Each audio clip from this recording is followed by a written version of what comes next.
Bueno, vimos al comienzo, ayer, todo el tema de la historia de la Sábana Santa.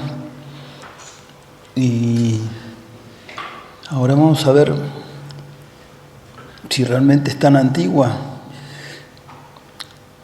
Hace unos años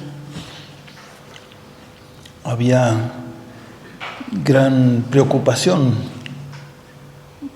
para solicitar de Roma el permiso para someter a esta Sábana Santa al examen del carbono 14.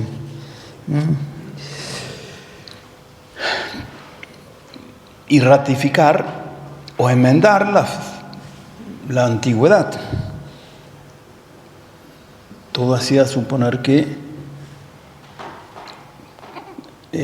la tela era una tela del primer siglo, independientemente de cómo se habrían grabado las imágenes. Y esta prueba de laboratorio era para muchos casi infalible. Muchas cosas en muchos objetos se había detectado su antigüedad, su edad, a través de este sistema que fue inventado en la década del año 60 por un profesor que fue premio Nobel de Química, el doctor Livy. Él no confiaba mucho porque todavía recién se comenzaba a usar y era consciente de que podía el método ser objeto de grandes errores. Después vamos a ver algunos ejemplos. Roma autorizó esta prueba y permitió que se cortara un pedacito muy chiquito, 3 en realidad.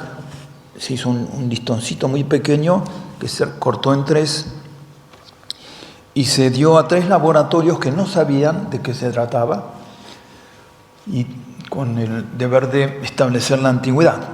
Y junto con ese pedacito de tela se dio otra tela como para decir, bueno, ustedes a partir de eso, de estos elementos, establezcan de los dos la antigüedad. ¿Y qué es el carbono 14? Es un isótopo radioactivo del carbono 12. Ese isótopo se produce en las capas de la atmósfera, en las altas capas exteriores, ¿no es cierto?, por efecto de los rayos cósmicos que caen sobre la Tierra. Y se introduce en el ciclo de carbono, y una porción ínfima de ese isótopo radioactivo pasa al cuerpo del animal, de la persona, de las plantas, ya sea por medio de la alimentación o por la respiración. Respiramos carbono, lo expulsamos, ustedes saben, ¿no es cierto?, que nos quedamos con el oxígeno y expulsamos carbono.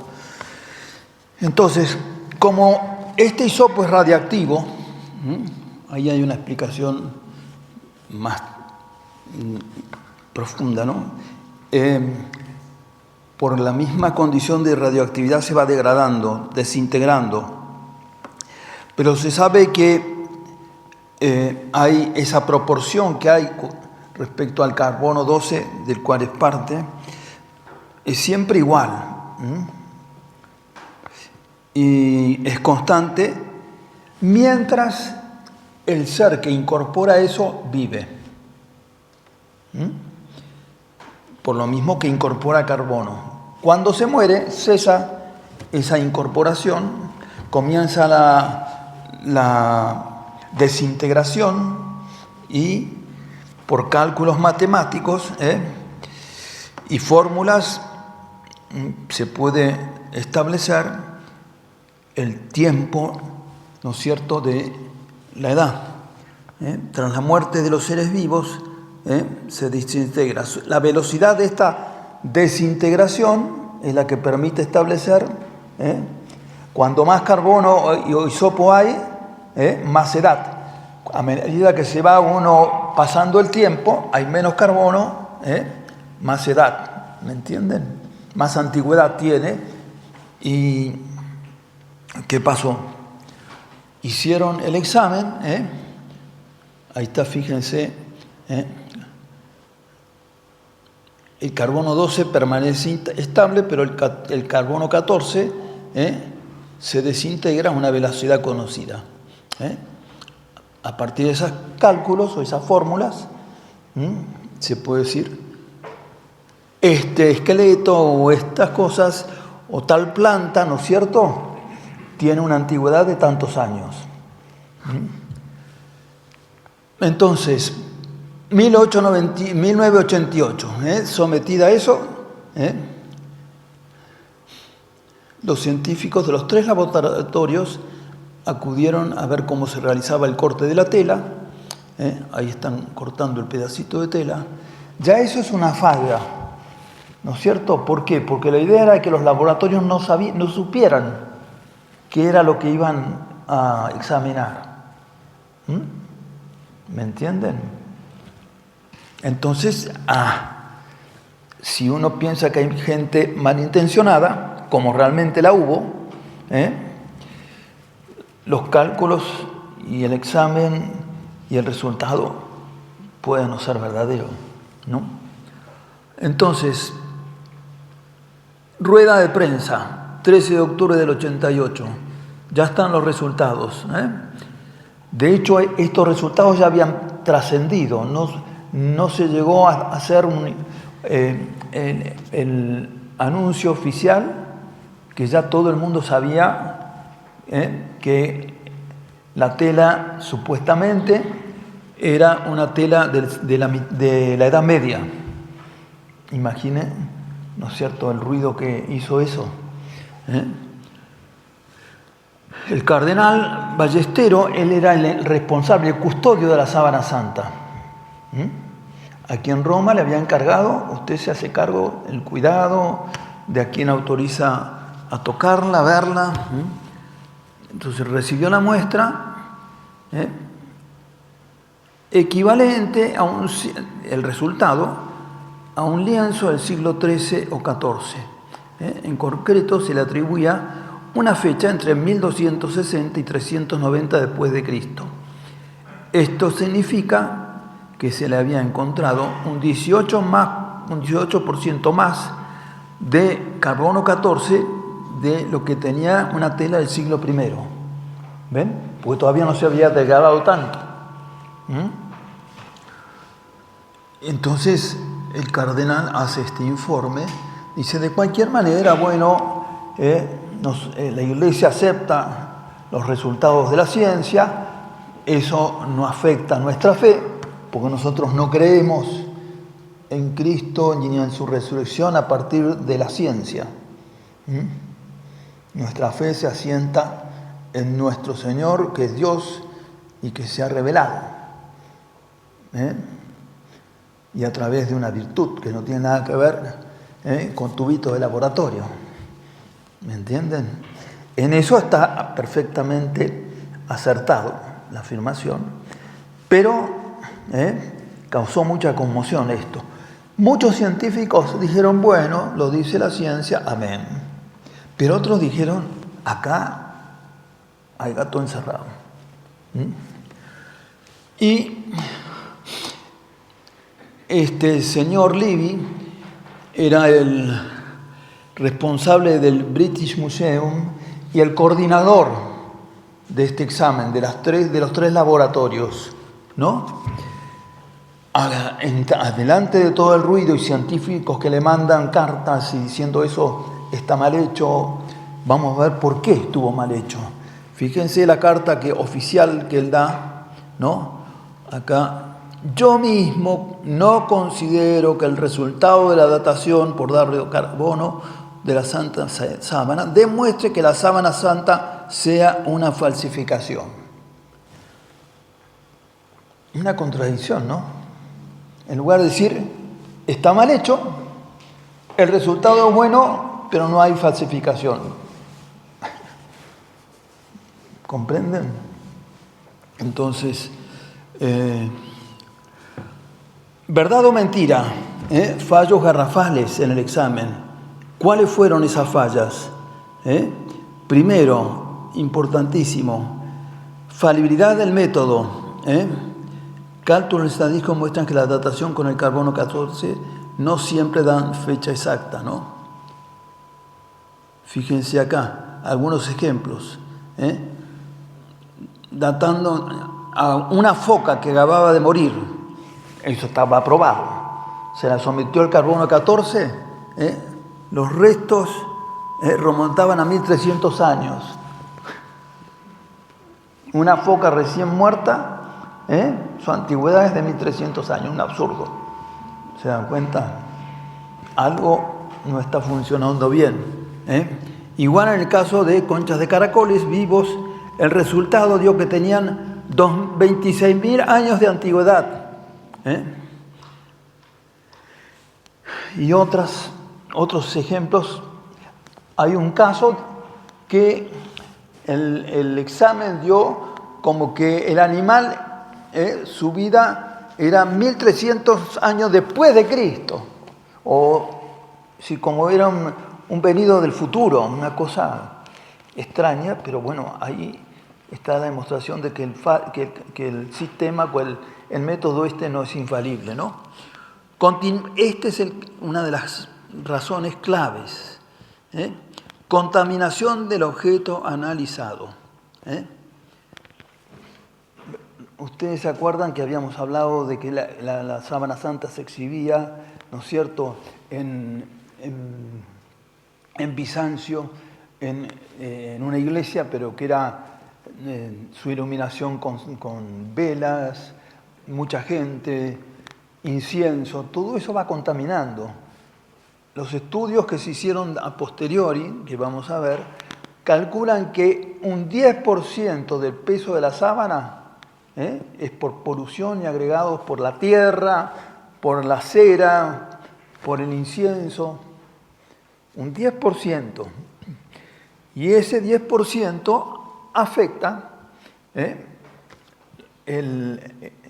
la tela, y si no se tiene en cuenta y se hacen cálculos en realidad lo que tendrían que haber hecho es limpiar primero la tela. Cuando ustedes lavan un traje sucio, sacan el polvo, sacan las manchas de grasa, y recién dice quedó bien, y está para usar. Lo mismo con la sábana santa, tendrían que haberla limpiado con productos especiales, sacarle todo eso que sobraba y recién ahí comenzar la datación. 20 siglos, ¿no es cierto?, de contaminación, aire, sol, ambiente cerrado, lleno de gente. Cuando exhibían la sábana santa, la agarraban con las manos, los bordes, ¿no? Varias personas. Y cuando se corta la tela para darla a los laboratorios, se corta de esos pedazos que habían sido, con los que se había sostenido con las manos la sábana santa. La grasitud de las manos también obra como contaminante. Otra hipótesis, examen de objeto equivocado, ¿no? En el año 2005, el científico Ray Rogers publicó un acta que la datación se hizo sobre un remiendo y no sobre la tela original. Cuando se cortó un pedazo de tela, el emperador de Bizancio le había ofrecido a San Luis, ¿no?, venderle la sábana santa y pedía una suma exorbitante. Y San Luis, rey de Francia, no tenía tanta plata. Entonces, ¿qué hizo el emperador de Bizancio? Cortó un pedacito y se lo vendió. Y ese pedazo que habían cortado, a esa faltante, se puso un remiendo. Este profesional dice, la tela con que se hizo el examen era parte de ese remiendo.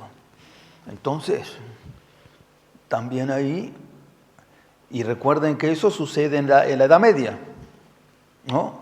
San Luis vivió en la Edad Media, contemporáneo de Santo Tomás. Entonces, el remiendo ese pudo haber sido de esa época. No sabemos, ¿no? Sus estudios parecen demostrar que la zona donde se tomó la muestra tiene un remiendo hecho con fibras medievales. ¿Sí? Si esto se confirma, está claro que la datación fue inútil o se hizo sobre una tela que no era la original. Y manipulación de los laboratorios. Hubo 7 laboratorios precalificados para los exámenes y finalmente se redujeron a 3.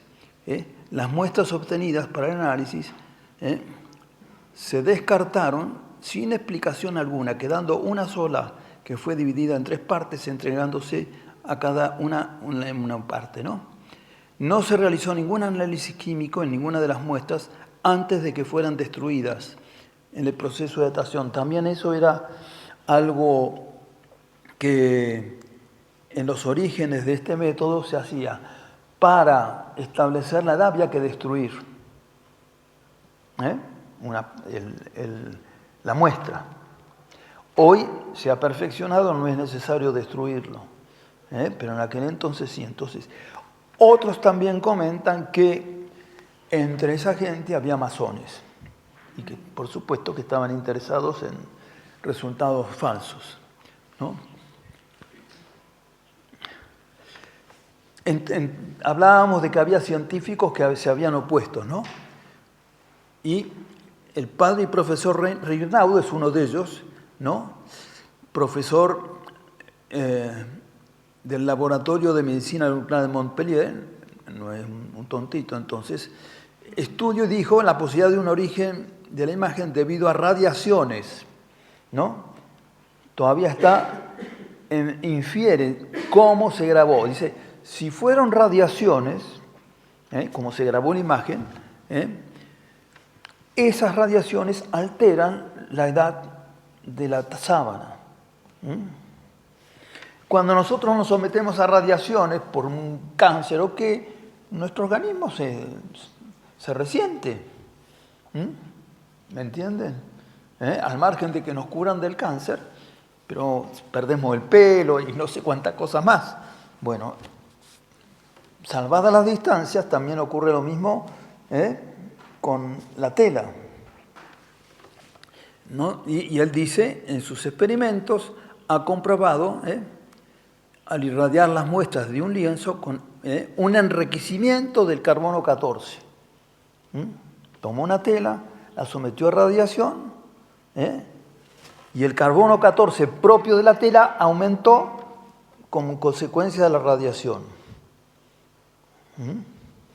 Eso no se tuvo en cuenta, o por lo menos el informe de laboratorio no dice nada de eso. Un ruso, comunista, Dmitry Kuznetsov, premio Nobel, premio Lenin de física, director del Laboratorio de Investigación Físico-Química de Moscú, basándose en un estudio del doctor John Jackson. Esto es uno de los que estudiaron la sábana santa en ese grupo de americanos. Realizó un estudio experimental que demuestra que, entre otros factores, el propio incendio sufrido por la síndrome puede influir en la cantidad de carbono 14, el incendio de Francia. Una tela hebrea del siglo I, datada correctamente con el carbono 14, fue datada de nuevo por el mismo método y apareció varios años más joven, después de haber sido sometida a un incendio similar al de la sábana santa. Este ruso tomó un pedacito de tela del siglo I, lo examinó. Carbono 14, la tela es del siglo I. Lo sometió a un incendio semejante, lo volvió a examinar y le dio una fecha cambiada. ¿Entienden?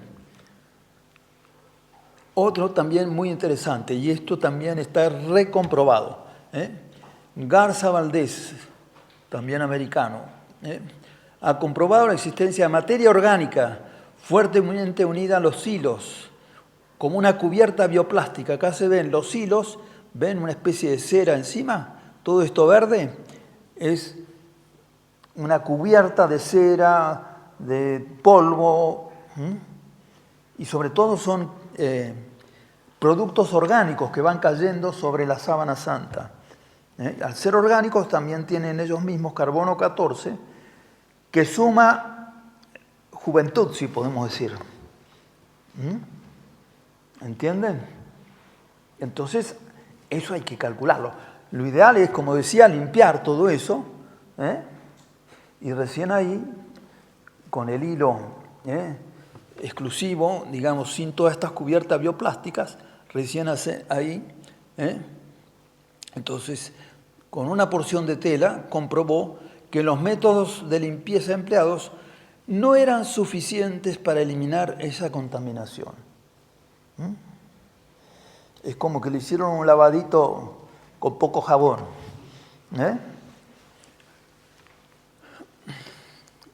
Esto es bien interesante. Cuestionando estos resultados, en 2024, un nuevo estudio, científicos del Instituto Cristalografía del Consejo Nacional de Investigación Italiano, realizaron un estudio reciente mediante dispersión de rayos X de ángulo amplio. Son otros métodos nuevos. Estos son noticias recién sacadas del horno, de mayo creo que de este año. Esta técnica permite medir el envejecimiento natural de la celulosa del lino y convertirlo en tiempo transcurrido de su fabricación. Los perfiles de los datos eran totalmente compatibles con mediciones similares obtenidas en una muestra de lino datada en los años 55 y 74 después de Cristo, hallada en Masada, Israel, la famosa fortaleza de Orodes construida sobre el Mar Muerto. El equipo también comparó el sudario con muestras de lino fabricadas entre 1260 y 1390 y no halló ninguna coincidencia. Sacan como conclusión actual que el sudario no es una creación medieval, sino que posee una antigüedad de 2000 años, siendo de la época de Jesús. Bueno, acá detallo, no vamos a leerlo porque si no nos demoramos mucho, pero es más pormenorizado las críticas a ese examen. Y el punto fundamental es, frente al resultado de la carbono 14, hay 1000 otras pruebas que nos dicen la sábana santa es de la época de Cristo. ¿Me entienden? Y cosas comprobadas, que vamos a ver enseguida. Y además argumentos racionales, ¿no? Todos los detalles de la sábana santa, bueno, es del siglo XIII. ¿Quién pudo pintar eso en el siglo XIII? ¿Cómo lo hicieron? El detalle de la sangre. Hay sangre, los americanos probaron, que hay sangre arterial y sangre de las venas. Es diferente esa sangre. En aquella época ni se conocía la circulación sanguínea.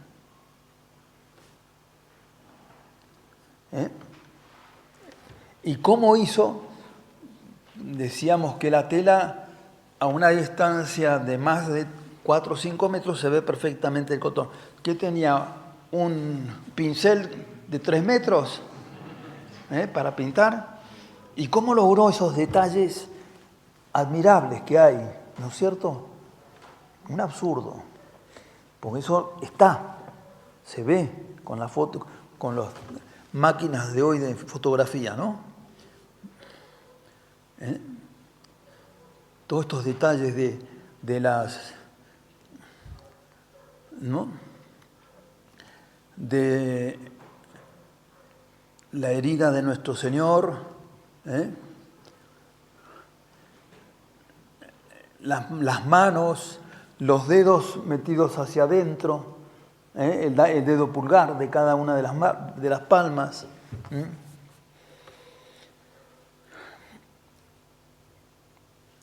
Entonces, Los detalles, vamos a ir entonces ahora, todas las pruebas que se han hecho, exámenes, ¿a qué nos lleva? A concluir.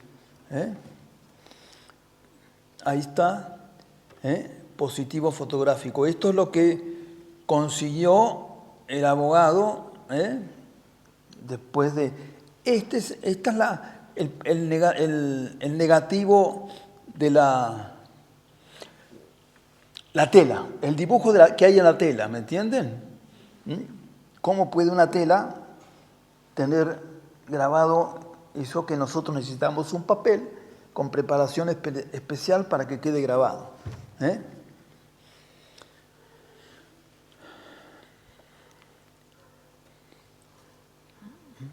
Acá está en un esquema más clarito, ¿no? Todas las huellas de la sábana santa, ¿no? 8 trazos negros, estos que están acá, era producto de cómo estaba doblada la sábana santa, y los triángulos blancos que se quemaron y fueron esos lugares cubiertos con el trabajo de las clarisas, ¿no? Manchas romboidales de esto, ¿ves? Estas manchas son las manchas que deja el agua, con que lograron apagar el peligro de incendio de toda la sábana, ¿no? ¿Ven esto? ¿A quién se le hubiera ocurrido dibujar y pintar eso?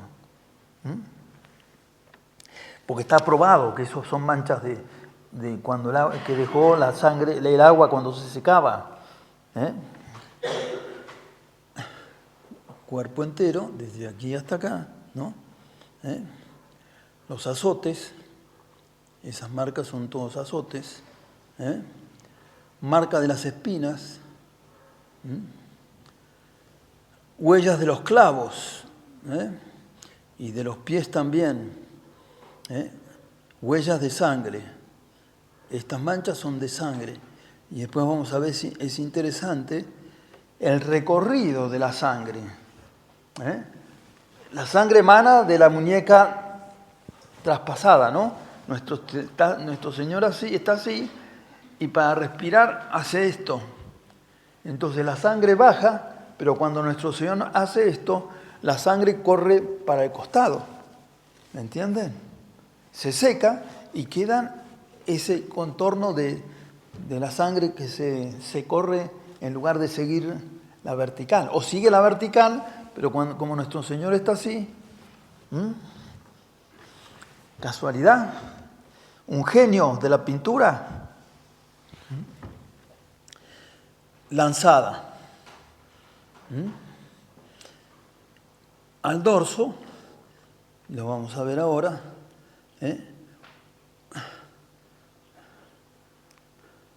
Ahí está. Todo esto son huellas de la corona de espinas. Después vamos a hablar puntualmente de eso, ¿no? Fíjense los glúteos. Nuestro Señor estaba desnudo cuando estaba sometido a la flagelación. Y los pies, la planta de los pies, ¿ven ahí? Increíble.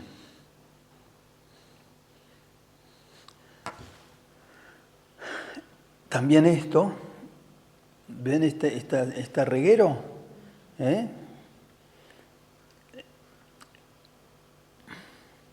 9.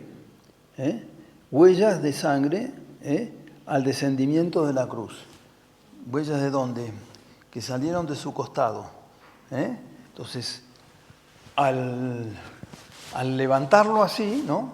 Estaba vertical, lo pone en horizontal, esa sangre corre por el costado y se graba acá. ¿Me entienden?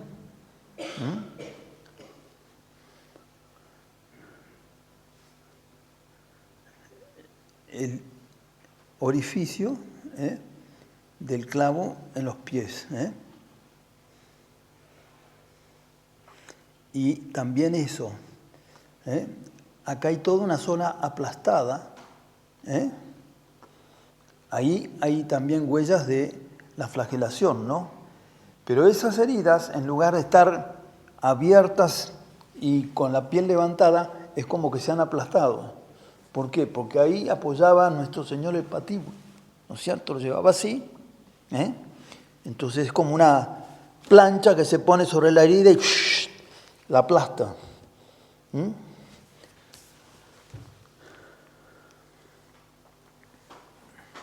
Y de todas estas cosas son las secuelas del incendio.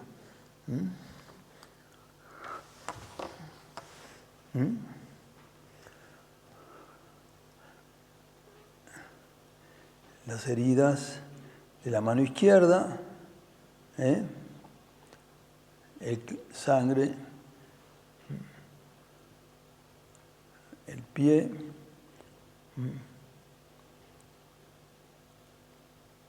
y esta es la sangre que decíamos en la espalda de nuestro Señor, líneas de tela carbonizada.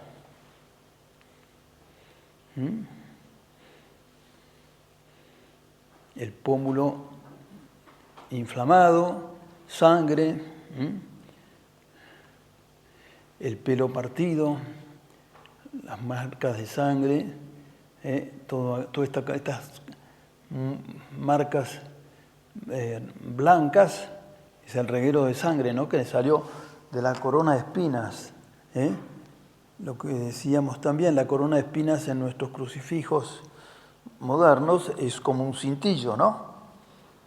No fue eso lo que le pusieron en la cabeza, fue un casquete, como el casco de los militares, ¿no? Cubre toda la cabeza. Ya vamos a ver un modelo. Sturbs, Round of Research Projects, proyecto de investigación sobre la sábana santa. Es el nombre que le dieron estos americanos, 40 científicos escogidos por su nivel académico. En el año 77 se organizaron, por cuenta propia, hicieron un plan que presentaron a Roma y Santo Padre, nosotros queremos hacer un estudio, esto es lo que vamos a hacer, a nuestro costo. 72 cajas trajeron de Estados Unidos en un avión fletado en especial. Roma les dio el lugar, pero no les dio empleados. Ustedes se encargan de todo. Ellos mismos, estos 40 científicos, se encargaron de bajar los cajones uno por uno, pesadísimos algunos, porque ya van a ver el material que traía, una sofisticación extraordinaria.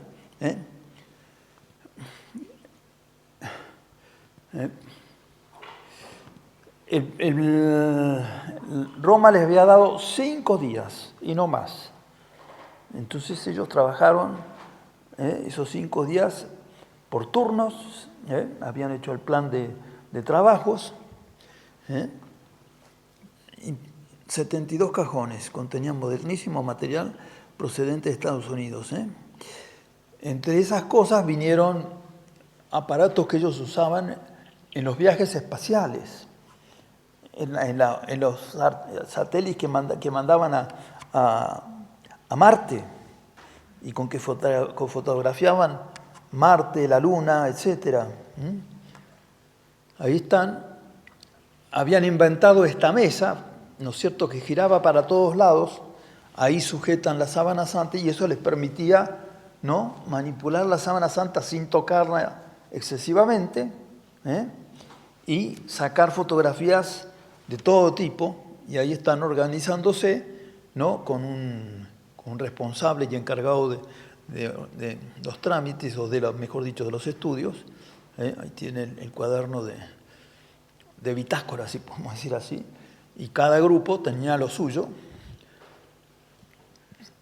Lo hicieron también que no se dificultaron entre sí, ¿no? Fíjense, estos son algunos de los aparatos que trajeron, ¿no? Termógrafo, espectroscopio infrarrojo, para fotografías infrarrojas, de rayos fluorescentes, esas fotos azules también, bueno, ahora es el azul, son distintos tipos de radiación a que sometieron rayos X, infinitos. Cosas que se coordinaron excelentemente, y después, ven, acá está la sábana santa, en esa mesa giratoria, con guantes, tocaban la sábana santa. Frey, un botánico suizo, trabajaba para la policía, criminólogo además, ¿no? A través de su ciencia, él perseguía criminales. Su trabajo fue impresionante. Acá vemos un croquis de lo que él hacía, con ¿cómo se llama? Estas placas de microscopio de vidrio, ¿no? A la cual tenía adosada una cinta adhesiva, la ponía sobre la tela, apretaba, y esa cinta adhesiva a la cual se apegaban el polvo, el polen que había allí. Él después de todas las cosas que trajo, ven, ahí están, lo que él iba levantando, ¿no? Lo iba numerando, en la zona que toda la sábana santa se cuadriculó, con letras y números, ¿me entienden? Para decir, esto es de esta parte, esto es de esta otra. Un trabajo extraordinario. Bueno, ahí están con microscopios electrónicos, mucho más potentes que lo que tenemos en los colegios. Los hilos contaminados, todo esto es contaminación. Otros. Estos son polen, el polen de las plantas, por donde anduvo, ¿no? Ahí están. Los microtestigos del profesor Max Frey. Algunos de los pólenes identificados por Max Frey. Este hombre viajó por todo el mundo recogiendo muestras de polen de plantas de todo el mundo, ¿no?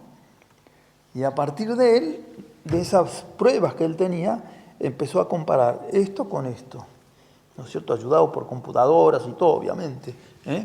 Entonces, él identifica absolutamente pólenes de los distintos lugares, Jerusalén, Edesa,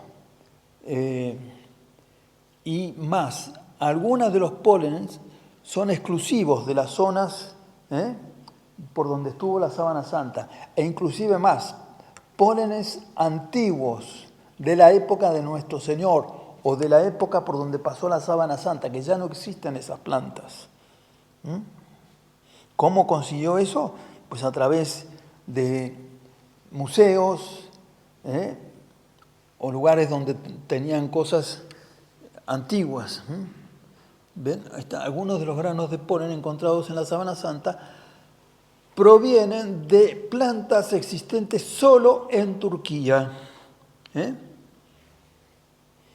Edesa es una ciudad de Turquía.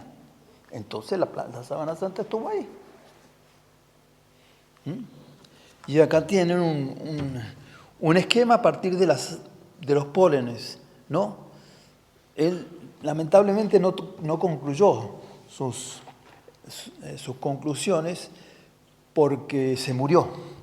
Otros lo siguieron, inclusive científicos hebreos también detectaron plantas, confirmando lo que había concluido Frey, ¿no?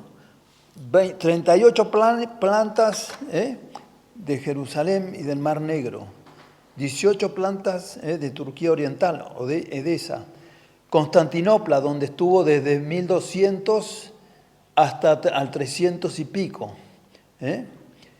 de Chipre también hay otras, 13 plantas de Francia, 16 plantas o 16 pólenes del Piamonte y la zona de Turín. Es una comprobación no solamente de la antigüedad, sino también de los lugares del itinerario de la Santa Sábana, ¿no? Acá hay otros científicos, cada uno con su identificación. Para entrar necesitaban acreditar quiénes eran, sacando fotos. Ahí había también de todas las religiones, ¿no? Católicos, protestantes, judíos, pero hicieron el trabajo con responsabilidad y seriedad, ¿no? Los científicos estaban intrigados por las misteriosas excepciones propiedades, las cualidades tridimensionales. Nosotros tenemos dos ojos y lo que vemos lo vemos de manera tridimensional, ¿me entienden? Profundidad, altura, etcétera, ¿me entienden? Si nosotros nos tapamos un ojo, la tridimensional desaparece. Bueno, ellos nos explicaban cómo, a partir de una tela, la imagen que veían tenía volumen. Este aparato que ellos llevan, el BP8 lo llamaban ellos, es el que usaban para estudiar las fotos que le mandaban los satélites, los cohetes que habían mandado al espacio, ¿no? Entonces, las fotos que sacaban eran a través del uso de rayos ultravioletas. El rayo ultravioleta permite eso, a través de los distintos colores, desde el blanco al negro, hay infinitos tonos de grises. ¿Sí? Entonces, la proporción es inversa. Lo más claro indica mayor profundidad, lo más oscuro, menor profundidad, más altura. Entonces, todo eso lo van a establecer, ¿no? Y van a poder, a través de esas fotos, hacer una representación, una reproducción del cuerpo de nuestro Señor. Al final vamos a ver dos reproducciones, una hecha en resina y otra en látex y silicona.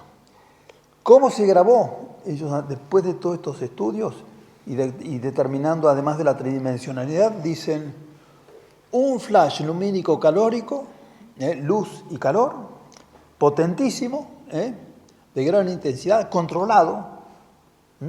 Es como alguien que va manejando y gradúa la velocidad, ¿me entienden? Acá gradúa el efecto que va a producir ese rayo. En brevísimo tiempo, cuestión de milésimos de segundo. Produjo una degradación superficial de las fibras exteriores que componen los sinos sindónicos. Por eso aparecen chamuscados, color arena oscura.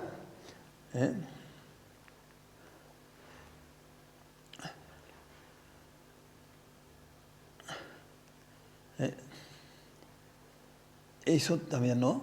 Usaron la computadora para el rostro en busca de señales que revelasen si había una pintura con los rastros del trazo de pincel, ¿no? La figura que obtuvieron muestra una imagen que carece de dirección, es decir, que sale del cuerpo y no por efecto de un movimiento de una brocha de un lado a otro. Y otra conclusión a la que llegan es que no es por aplastamiento que está la huella. Supongamos un cuerpo con su gratitud que se apoya sobre un cuerpo que es capaz de recibir la impronta de ese cuerpo. Queda aplastado el lugar. No hay aplastamiento de nada. Entonces de ahí detectan que la grabación de la figura de nuestro Señor fue de una fuente que flotaba. ¿Me entienden? No estaba ni apoyada, ni la parte superior, que también se graba, otro misterio, tocaba el cuerpo. El instante de la resurrección, como que empieza a flotar, y en ese instante el cuerpo adquiere los caracteres del resucitado. luminoso, dice el Evangelio. La luminosidad de los resucitados. No direccionalidad, superficialidad, lo que decíamos, los primeros pelitos. Estos son, cada uno de estos es un hilo. Ausencia de pigmento, es decir, toda pintura tiene pigmentos de distintos los componentes. No hay. Es la tela chamuscada, si podemos decir así. Ese chamuscamiento es fruto de la degradación de la celulosa del lino. ¿Entienden? Entre otros componentes, el lino tiene celulosa. Bueno, cuando ellos estudian con todos sus aparatos, dicen, es celulosa que se ha degradado, que se ha chamuscado. Ha tomado ese color marroncito. Nuevos secretos, ¿no? Se descubrió que la densidad de la imagen varía según la distancia existente entre la tela y la parte del cuerpo que hay abajo. Como esta relación puede expresarse con precisión matemática, pudieron crear una imagen tridimensional del hombre representado en las índoles. Las vamos a ver al final, ¿no? Reproducciones exactas con todo el computadora, rayos X, ¿no? Que establecen la altura de nuestro Señor, el peso aproximado que pudo tener, entre 1,80 y 1,84, y de peso también 80 y tantos kilos. El hombre perfecto.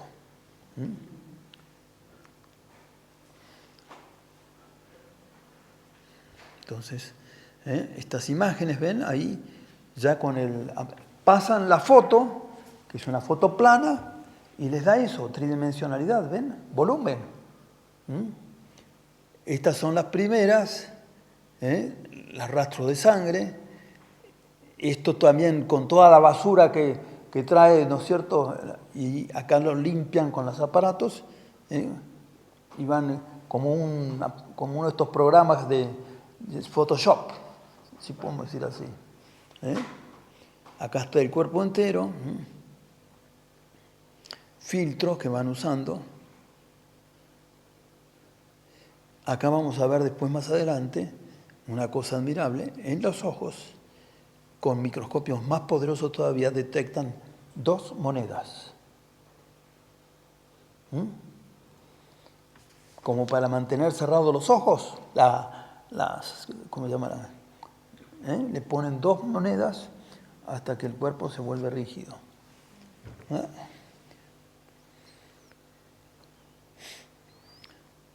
Ahí están, las 2 monedas que están en los ojos de nuestro Señor. Esta moneda, ¿ven? Se ponen a investigar qué es. Y alguien dice, eso yo lo he visto en un museo, son las monedas que circulaban en Jerusalén del imperio, son las monedas del imperio. O sea, dame una moneda, dice nuestro Señor. ¿De quién es el rostro? De César, dar a César lo que es el César, ¿no es cierto?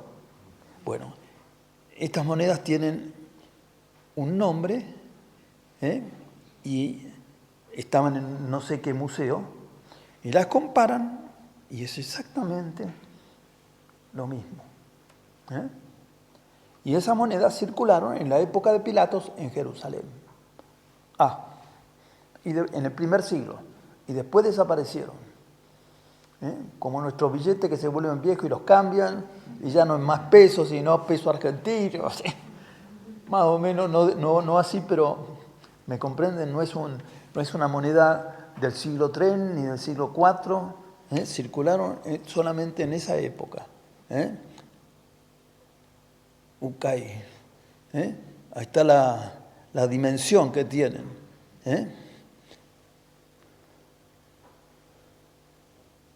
Otra cosa que descubrieron, la hinchazón del estómago de nuestro Señor. Signos de asfixia. Nuestro Señor murió porque quiso, ¿no? Pero ciertamente hubo un proceso de asfixia, por lo mismo en la manera en que estaba colgado. También ahí las manchas de sangre, los dedos, ahí a donde estuvo el clavo. Partículas de mirra, ¿se acuerdan que el Evangelio dice que cuando enterraron las mujeres pusieron mirra? Era uno de los productos que usaban para evitar la corrupción del cuerpo. Y madera de roble en la nuca. Tejido muscular, tejido epitelial, propio de los... Eso es piel humana, no de un perro ni de un camello.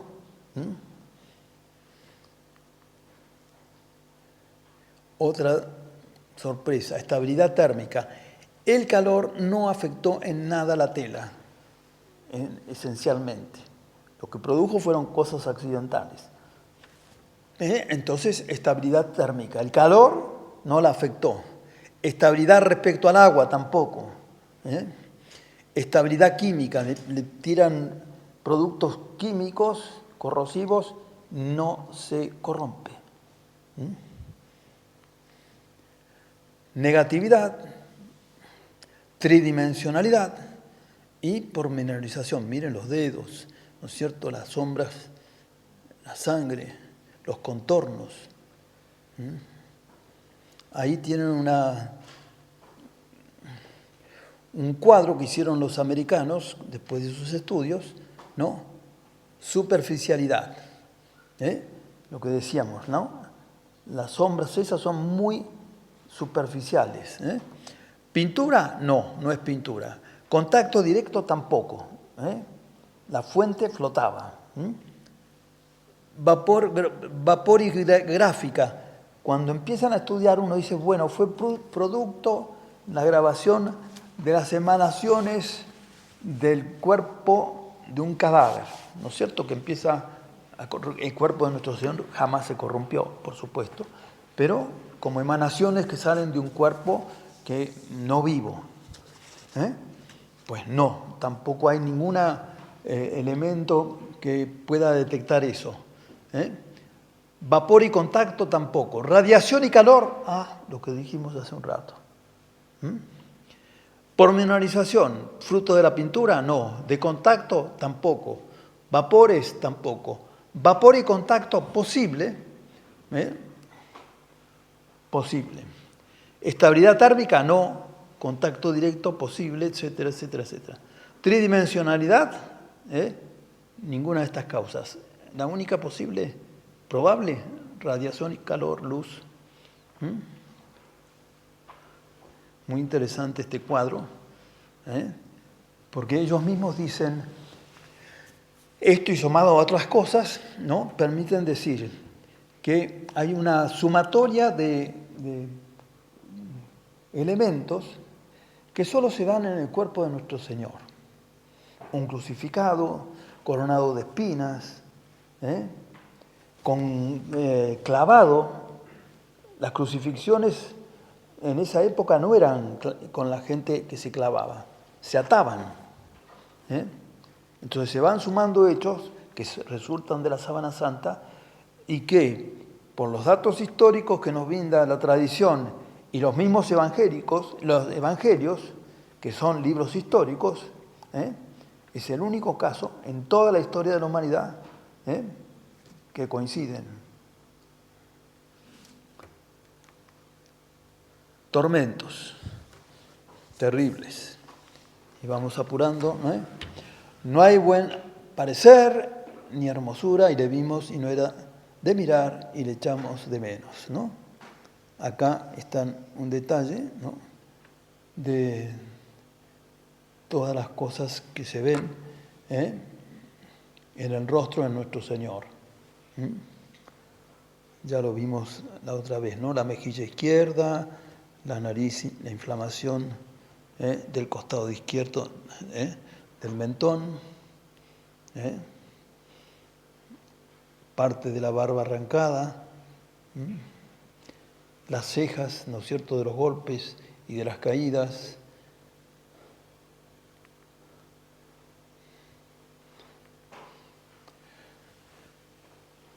Rastros de manchas de sangre identifican al hombre de la sábana santa. Son las numerosas y profundas punzaduras que se extienden por el cuero cabelludo, por arriba, y de la nuca, que pudieron ser producidas por un casquete de afiladas espinas, y no como la tradición artística nos ha mostrado, que ponen una corona en forma de diadema, ¿no? Como una vincha. Ahí está un modelo de lo que habría sido. Esto lo hace Monseñor Ricci, un italiano estudioso, que a través de las huellas que hay, supone que el casquete fue de este modo, ¿no? Que dice el Evangelio, que después de habérselo tejido, se lo pusieron, se burlaban de él, salve rey, y para que no se cayera, le golpeaban con varas, ¿no? Esas, hay todavía espinas de la corona, y los estudios dicen que corresponde a un arbusto, las ramas, azufaifo, propio de la zona de Jerusalén, de una largura de 5 a 7 centímetros, cada púa, cada espina. Bueno, eso es lo que nuestro Señor tuvo en su cabeza, no solamente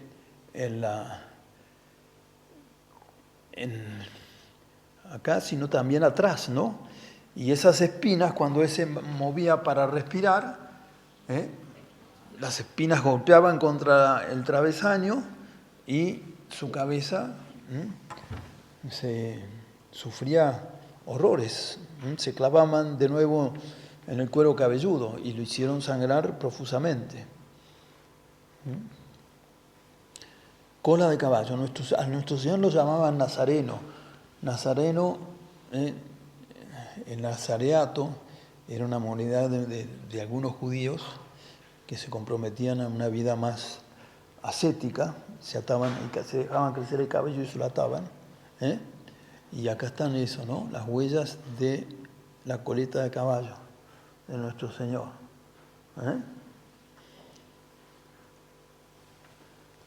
Y estas huellas, como dice ahí, ¿no? Heridas producidas por la corona, hecho para que él, para respirar, tenía que retroceder con su cabeza. Ofrecí mi espalda a los que me golpeaban y mis mejillas a los que mesaban mi barba. Isaías dice eso, ¿no? 500 años antes, no hurté mi faz a los ultrajes y a los salivazos.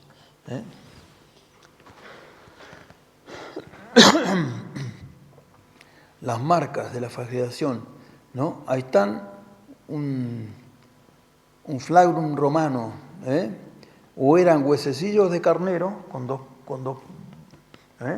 que tenían, o bolitas de plomo. Entonces, por eso es doble, ¿ven? El golpe ahí,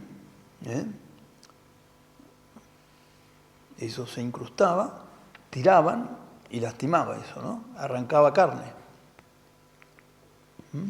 Ahí tienen un croquis de cómo habría sido, de los estudios que yo les decía la otra vez, que fueron dos soldados, uno más bajo que otro, que lo flagelaban a una distancia de 1,5 metros.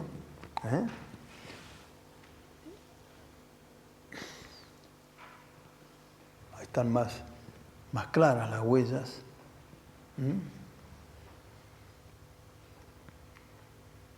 Ahí están ya marcadas con negro para hacerlas más notorias, coloreadas, ¿no?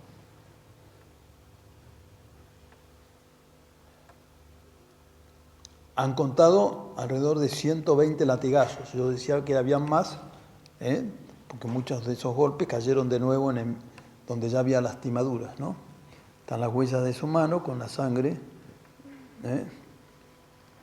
y ven lo que decíamos, ¿no? Que no es todo un reguero único. Hay como trazos que van hacia los costados. Acá está un croquis, de donde fue puesto el clavo, espacio de Detzot. Por ahí pasan los músculos y sobre todo el nervio mediano, que lleva toda la información sensible de toda la mano y de los dedos al cerebro. No fue cortado, quedó lastimado, como el violín, vieron que tienen un puente y las cuerdas.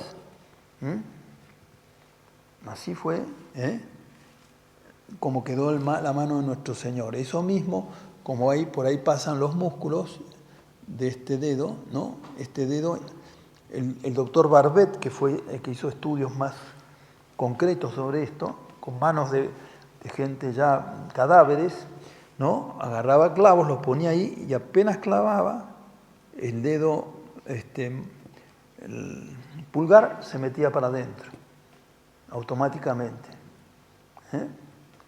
Un movimiento del músculo. No se lastimaba, no se cortaba, pero hacía eso, ¿no? Acá hay una serie de huesecillos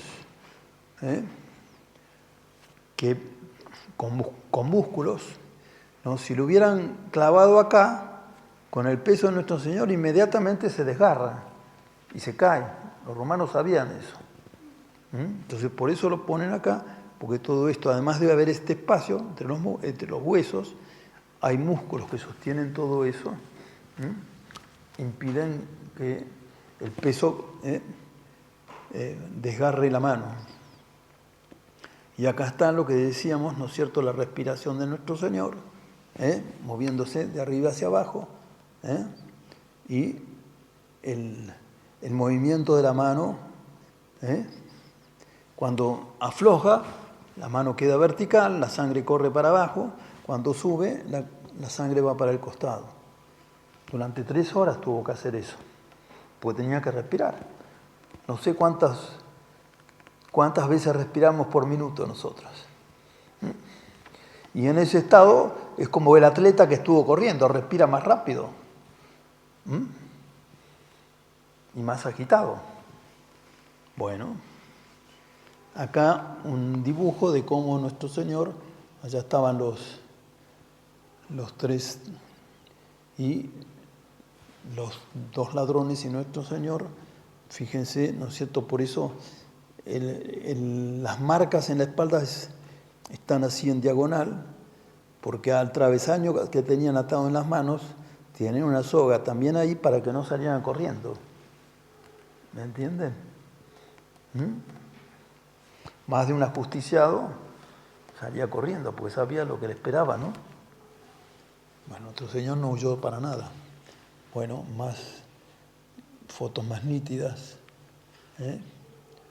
Los pies. Había 2 modos normalmente o ataban o ponían esto, los estípites se llama, o ponían los pies separados, uno con cada clavo, o así. A nuestro Señor lo clavaron de esta manera, un pie sobre el otro. Y por eso acá los pies quedan rectos, acá necesariamente uno queda más flexionado que el otro. Y por eso en la foto pareciera que en la imagen pareciera que nuestro Señor que tiene un pie más largo que el otro. Este es el lugar donde fue clavado, ¿ven? Primero el pie derecho, el pie izquierdo y después el derecho, ¿no? Y el mismo lugar, digamos que el peso permite sostener parte del peso del cuerpo de nuestro Señor. Un pie sobre el otro, ¿no? De allí que en algunas iglesias vimos, ¿no es cierto?, ayer, en realidad, sin supedáneo, con lo que decíamos, ¿no? Acá está el lanzazo, ¿no?, la lanzada. Viéndolo muerto, un soldado vino y le clavó la lanza en el costado. Esa lanza traspasó las vértebras, las costillas, llegó al corazón. Esa lanza se conserva no sé dónde, creo que Santa Elena la encontró en sus paseos por Jerusalén, juntamente con la cruz. Uno de los soldados, eso dice San Juan, ¿no?, Con la lanza le abrió el costado y al instante salió sangre y agua. Y quien lo vio lo asegura. Su testimonio es verdadero, sabe que dice la verdad. Estas cosas sucedieron para cumplir la profecía. Dirigirán sus ojos a quien traspasaron. Acá hay una foto más en detalle. El corazón y la sangre que salió del lugar. Sangre de cadáver.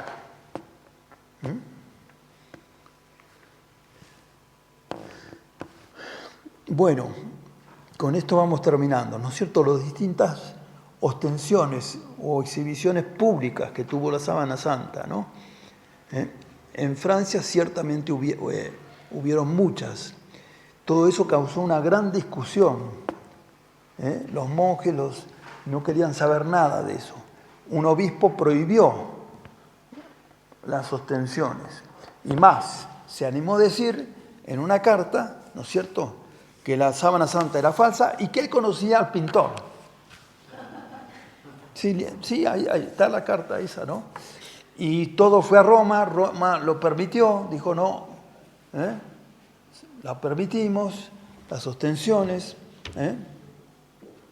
Y acá, como ven, ¿no es cierto?, un medallón con los escudos de las armas de los Jarry, que era la familia que tenía, ¿no?, dado probablemente el recuerdo para algún peregrino de las primeras ostensiones.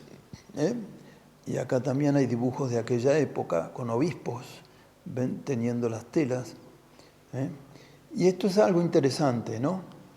Traslado a Turín, el duque Manuel de Filiberto se llevó la síndole a la nueva capital del ducado, a Turín, y la ocasión fue propicia para que San Carlos Borromeo, que había hecho una promesa de ir a visitar la Sábana Santa, estaba ya viejo y no podía caminar,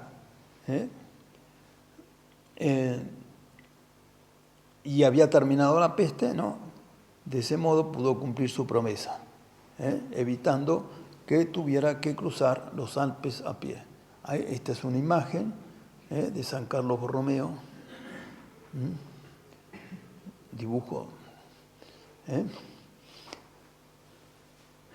La presente imagen corresponde a la ostensión del año 1690. Ven que acá tienen, como decíamos, los obispos con las manos. Eso contamina la Sábana Santa, la transpiración de los monjes, de quienes las tenían. Esto es también un aviso interesante, otorgamiento de indulgencias plenarias para los que participaran en las ostensiones.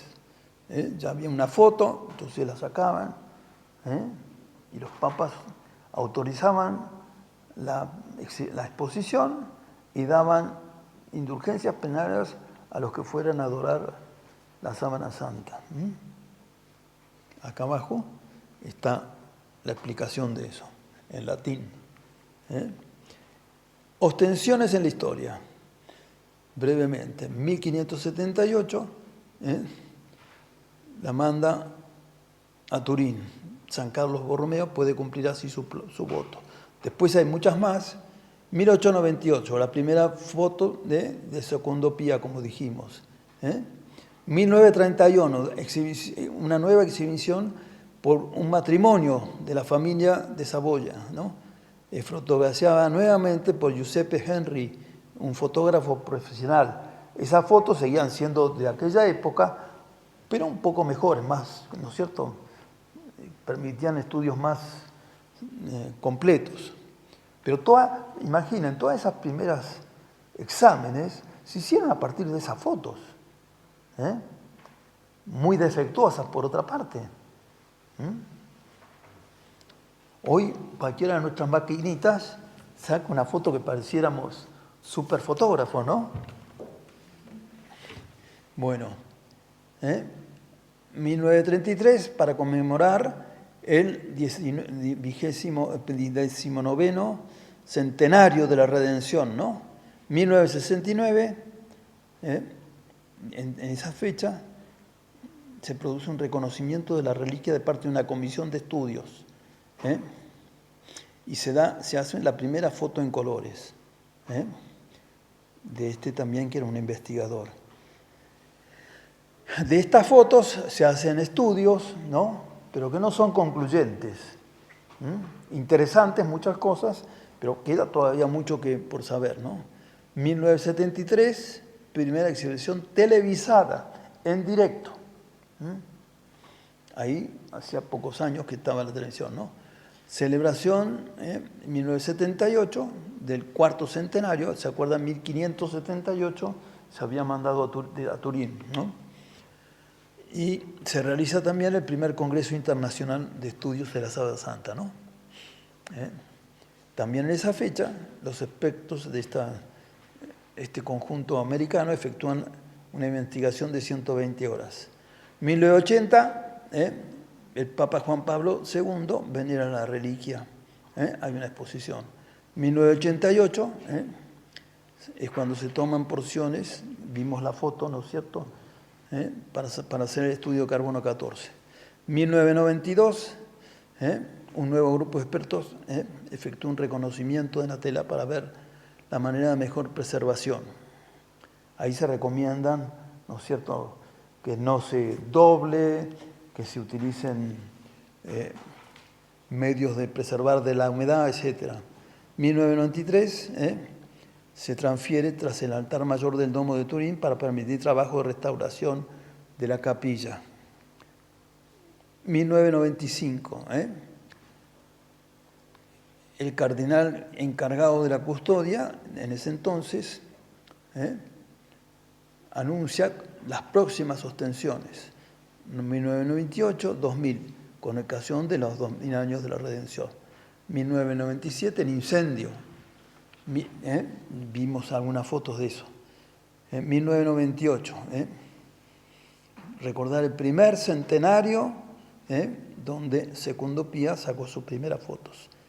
Allí también participa de nuevo Juan Pablo II. En el año 2000, por decisión de Juan Pablo II, ocasión del jubileo de los 2000 años de la redención.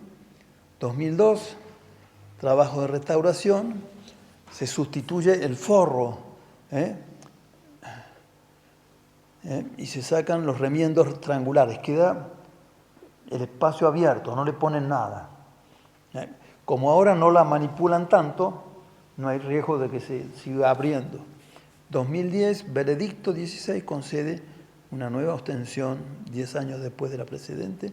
Él mismo participa. Ahí está el Papa, ¿no es cierto?, venerando en una de las ostensiones en que concurrió. 2013, una nueva exhibición. 2015, el Papa Francisco, en ocasión de los 200 años de San Juan Bosco. El Papa fue en peregrinación el 21 de junio. 2020 tiene lugar la última ostensión pública. Se preguntan cuándo va a ser la futura exhibición, nadie sabe. Yo les decía que actualmente, después de estas últimas, que son multitudinarias, las visitas, uno tiene que sacar turno por internet.